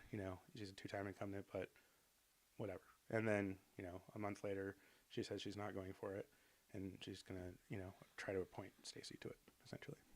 Had you had any prior tension with Maggie? I know you mentioned them giving you helpful advice that turned out not to be helpful, but did you come into any Any friction with her prior to that? Or was this a pretty spur of the moment thing with this case? We got along overall, I think, well, I felt like, for the cases that I wasn't the vertical prosecutor or the primary prosecutor, so I had, my own, I did the charging all the way to post-sentencing. Most cases, she does the charging. And for general felonies, she does the charging, and then she writes what the resolution or the offer is going to be to resolve it for the majority of the cases. So, the process is like we go down there and try to negotiate a case. We don't really have any authority to negotiate. We're like, well, this is what Maggie says. And then, they give you, some additional information or whatever. And then you have to go relay it. You're basically, I'm like, well, just call Maggie, relay it. And then you feel like you're the defense attorney up there. And 90% of the time, it's just like, no. And I mean, here's a really good example of that. That probably happened a year or two before I was fired. I had this case, guy set up someone's backpack on fire at the bus stop. While he was wearing it? No. Okay. It was just like on the side. Just contextually. No, that's a smart question. No, it's a smart question. And he had also set a tampon on fire next to St. Bernard's School and put it in a bush. And then there was one other case. It was another kind of, he threatened another person to throw a brick at an ATM machine. Real high quality heist here. The guy very clearly had physical manifestations of Down syndrome.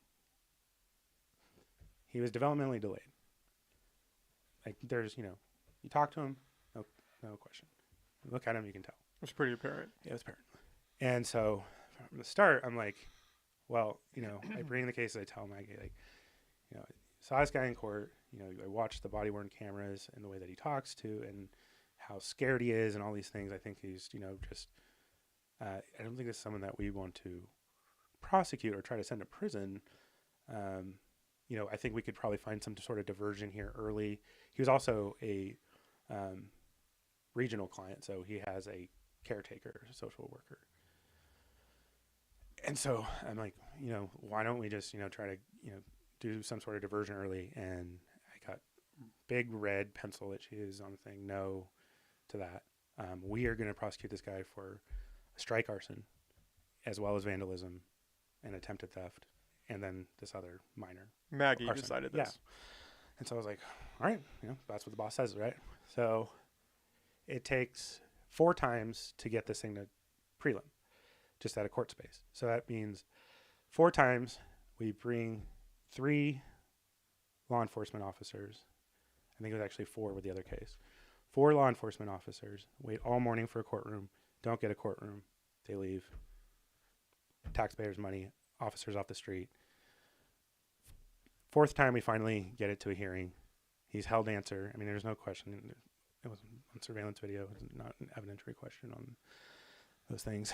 And then another 2 months go by, and we're at trial assignment, the last step before trial. And she tells me, "Well, I was down there. She's like, I don't know if the jury's gonna like this." And I was just like, "That's what I've been trying to tell you." Yeah, and then she's trying to just ditch it off for like a misdemeanor conviction for all of this stuff. Just a misdemeanor conviction with no consequences. There's no community service. There's no jail. It's just like paper conviction, which is, what do give this guy that's going to have a tough time getting a job? He's developmentally delayed. Now we're going to just, have a conviction to have a conviction. Okay. And this is after getting it all the way to that. Yeah, makes no sense. So that's stage. what she takes, takes it over at trial assignment. And that's what she does. And she asked me, or like before she does that, she was talking to me about the resolution really quick. And she's like, yeah, I just don't think the jury's going to like that. And I was like, I literally went, why we're here?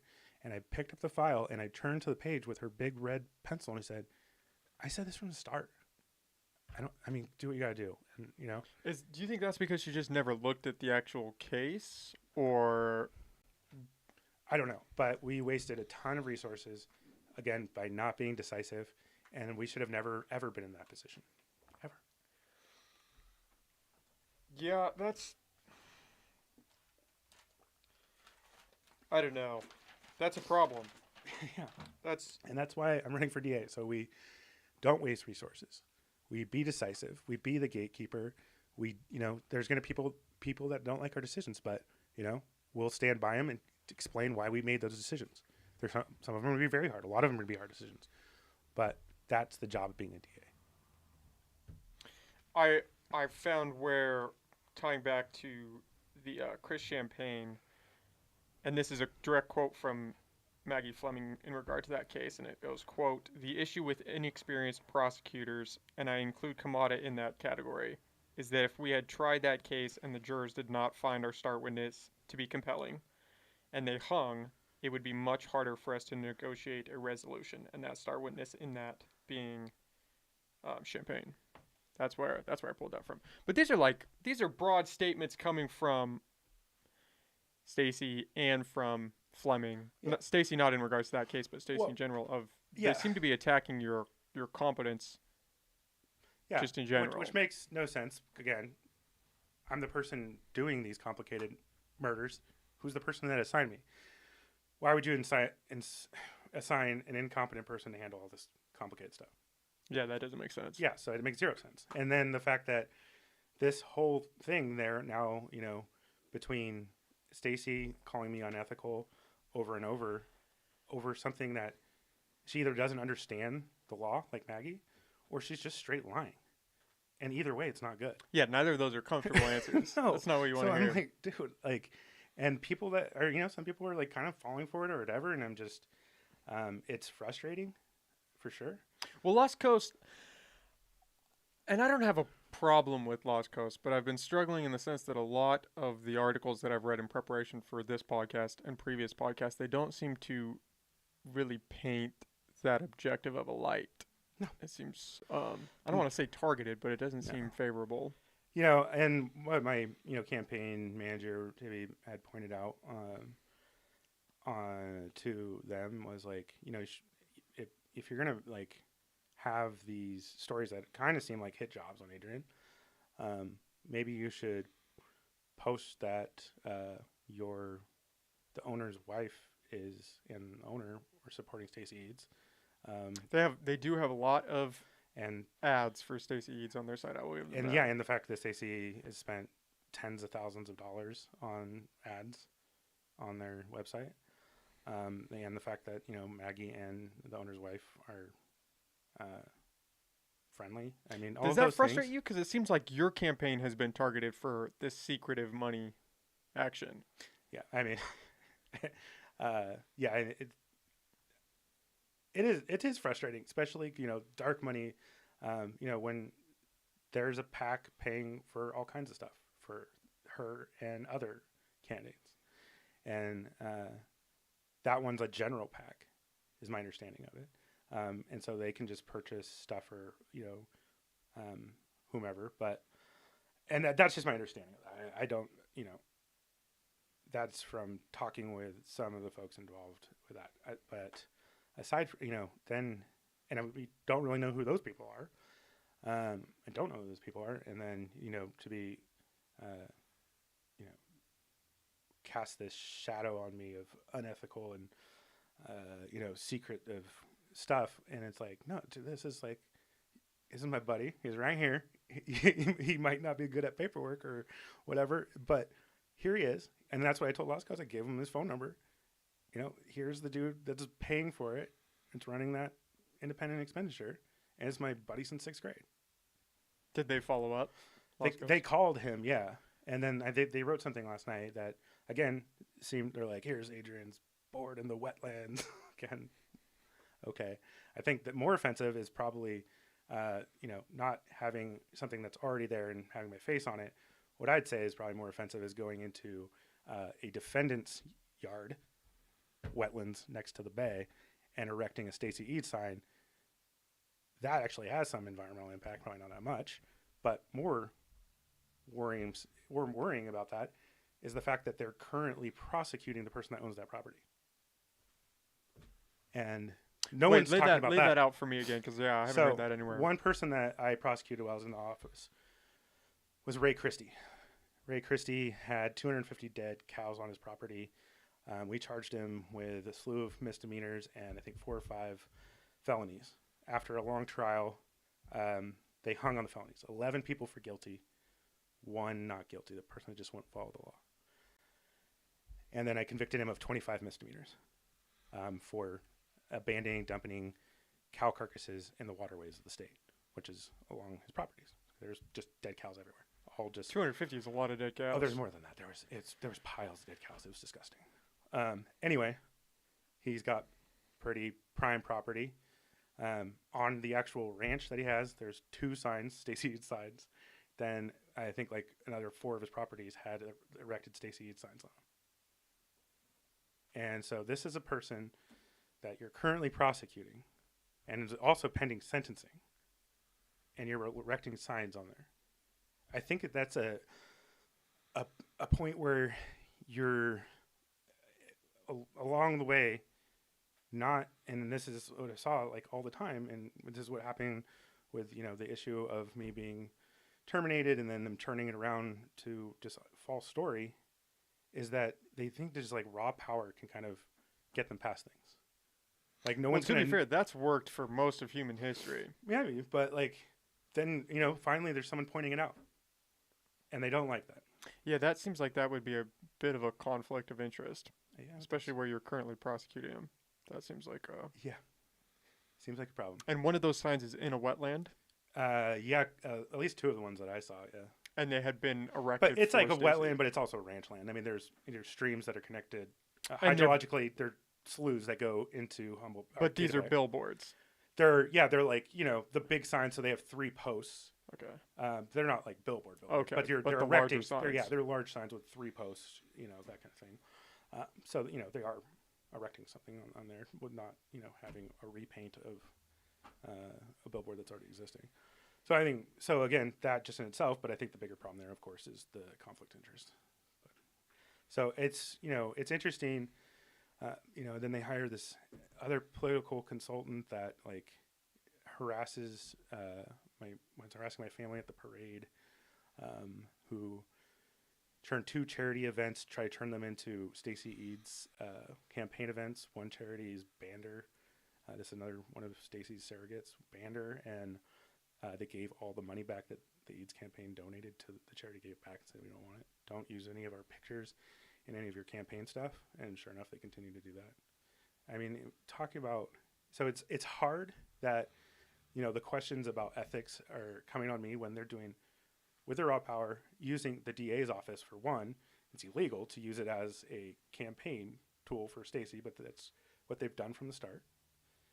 You know, they literally brought a number of prosecutors into the office with Stacy sitting there and Maggie sitting there. 2 of them close the door behind. Prosecutor sits down and they go, "You're supporting Stacy, right?" In office, during hours, on the clock, in a position where you can fire someone. You have a power position over them. So all the stuff that they, you know, try to sling at me, it's like, it's frustrating because, you know, I'm just, this entire time, my campaign team is like, we got to fire back. We got to send these press releases. We got to do this. We got to do that. And I'm like, let's just try to stay above it. What we're doing is working. We're talking to people. They know we need change. We've won all the endorsements. Let's just keep going. I think in engaging with them is kind of what they want. They want to get us off track. They want to bait us into, you know, billboard shenanigans. They don't want to talk about the increase in violent crime over Maggie's tenure. 30% increase between 2014 and 2020. 30% in violent crime. Mendocino went down 28% that time. Yeah, it seems like a lot of people have mixed feelings about Maggie in particular. We need someone in that office that's going to show leadership, and that's something that I don't think either Stacy or Maggie have. I think that they have skills at certain things, but they're not leaders. Straight up. That's a big statement. I was just giving that some air to breathe. No, I mean, I mean, if I guess you have to, the culture of like not speaking out about anything that happens in the office too. And you can see that even in the memo that she, in my response, there was at the last page of it, she writes, I saw in a file that you said you were disappointed that you're no longer going to be the environmental prosecutor, and we need to keep a, a constant face, or I can't remember the term that she used, but basically that we shouldn't be talking about internal stuff. We should all be projecting a united front. A united front type of thing, right? Okay. And it was because the prosecutor or the guy we had been working on a case together for a while, and we were getting to trial, and the case was taken away from me during this part, and I emailed him, I'm no longer the environmental prosecutor. I'm trying to hang on to this one case because we've put so many hours into it, but I think I might get reassigned. And he emailed me back, well, either way, I just want you to know, and don't let this go to your head, that you're the best prosecutor that I've ever worked with, a U.S. attorney or, local. And, I just like, thank you, and try not to let it go in my head. And, just to kind of show like what's, happening. I put that email in the file. I put most emails in the file. And then, Maggie read that and was like, basically, why are you telling people that you're disappointed that you're not doing this job anymore? I mean, come on. What is your stance on transparency in the office? Because it seems like that was a recurring theme in those public forums you guys did. Yeah. So I think, the one thing that's really sort of blatant is their trials. Like in the fall, they lost 7 trials in a row. 3 were straight up not guilties. Another one was dismissed for actual Brady violations. Ironic. Yeah, right. And then the other ones, they went to trial, but the offer that they made to the defense, they didn't beat the offer. So what I mean by that is they say it was a murder case. They offered murder 2. And then the defense came back and said, well, it's more of a manslaughter case. And they're like, nope, we're going to try it. And then they ended up with involuntary manslaughter. So way below the bar. Yeah.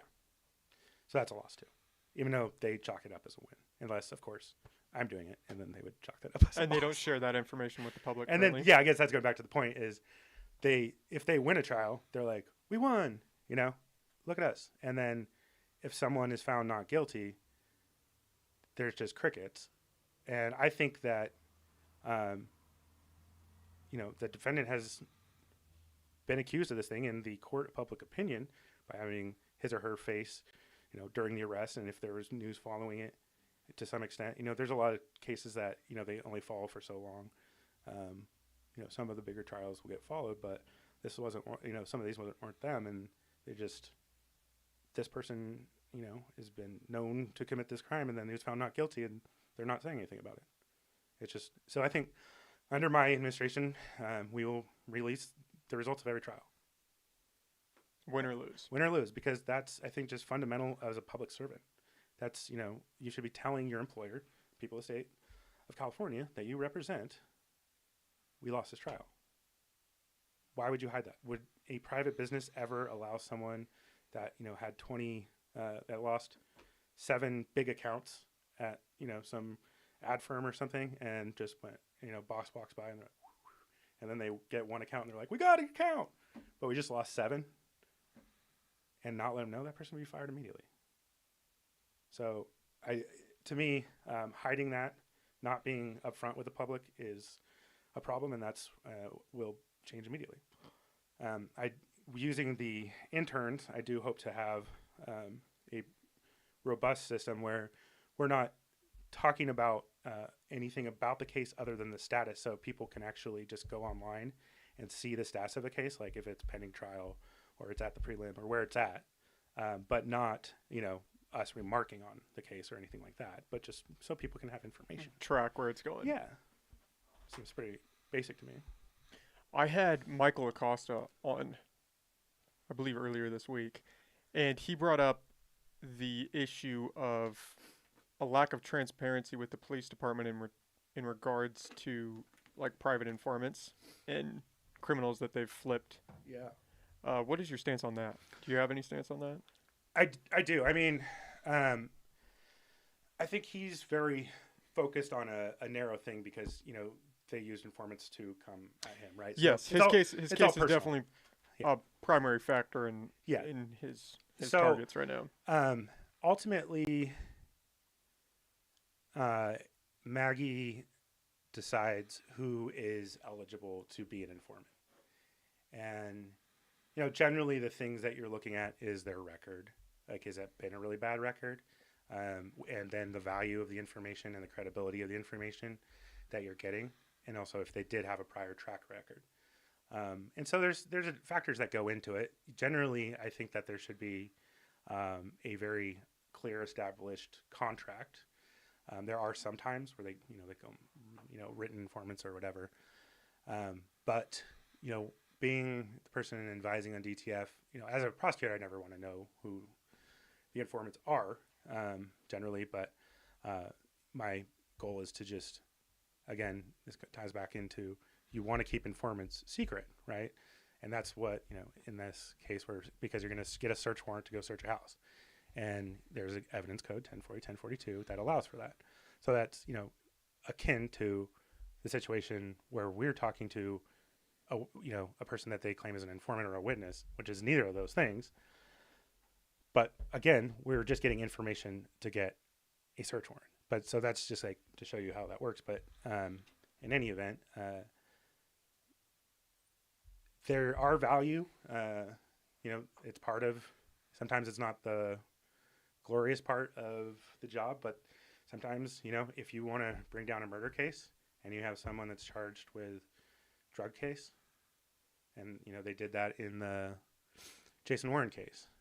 There was a guy that had a bunch of asset forfeiture, hundreds of $1,000s, few cars, all of these things. He wasn't even a witness into the case and to the primary event in that murder. He was someone that had been hit by a car about, I think it was 8 years earlier, by the same defendant.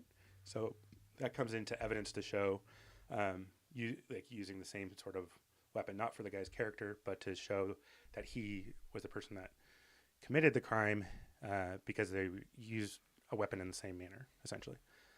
To get that guy to testify, who's, probably really not that necessary with the evidence they had, but nevertheless,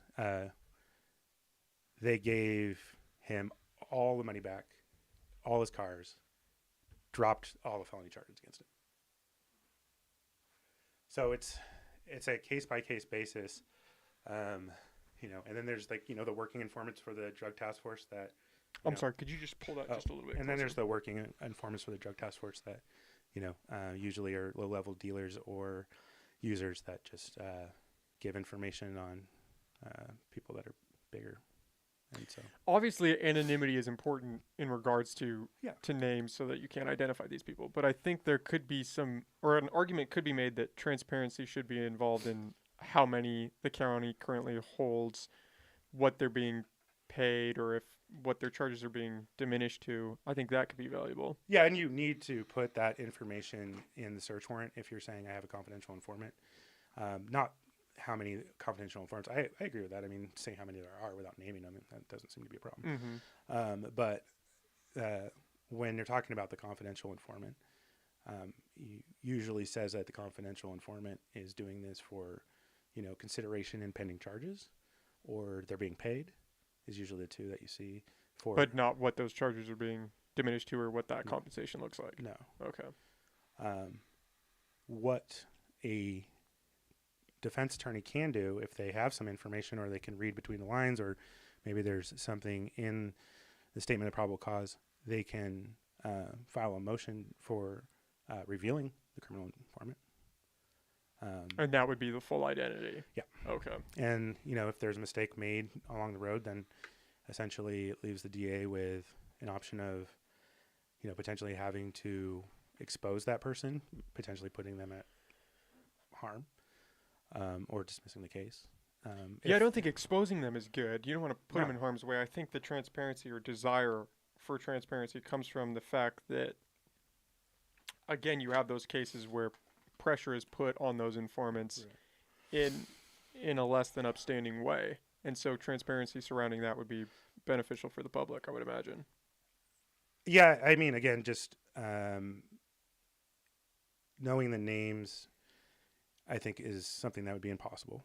Um, you know, they're the other way, and I think this is the preferable way to do it.